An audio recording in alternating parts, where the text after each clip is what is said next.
পুরো পৃথিবী জুড়ে সবচেয়ে নির্যাতিত পুরুষ মানুষ। তারা বিয়ের পরে শ্বশুর বাড়ি গিয়ে পার্মানেন্টলি থাকতে পারে না, যেমন আমরা মহিলারা থাকি।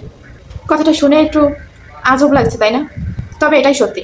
আমরা মহিলারা সংসারে একটু ঠুকিঠাকি, একটু রাগারাগি কিছু হলেই ব্যাগ গুছিয়ে বাপের বাড়ি চলে যাই, নয়তো রান্না বন্ধ করে দেই। কিন্তু পুরুষ মানুষ সেটা পারে না। তারপর আসি দায়িত্বের কথা। স্ত্রীর দায়িত্ব, সন্তানের দায়িত্ব, বাবা মায়ের দায়িত্ব। যদি স্ত্রীর সাথে একটু রাগারাগি হয়, কাজ বন্ধ করে দিতে পারি না। অফিসের বসের জবাবদিহি আছে তো। আবার মায়ের সাথে রাগারাগি হলে স্ত্রীর পাশে বেশিক্ষণ বসে মনের কথা বলতে পারি না। তাতে মা ভাবে বউয়ের কথায় উঠছি বসছি, বউকে বেশি ভালোবাসছি। রাগ করে অভিমান করে বাড়ি ছেড়ে চলে যেতে পারি না। সন্তানদেরকে যে অনেক বেশি ভালোবাসি, তারা যে সন্ধ্যা হলে বাবার জন্য অপেক্ষা করবে। কি আজব, তাই না? পুরুষের জীবনটাই গোলক ধাঁধার মতো।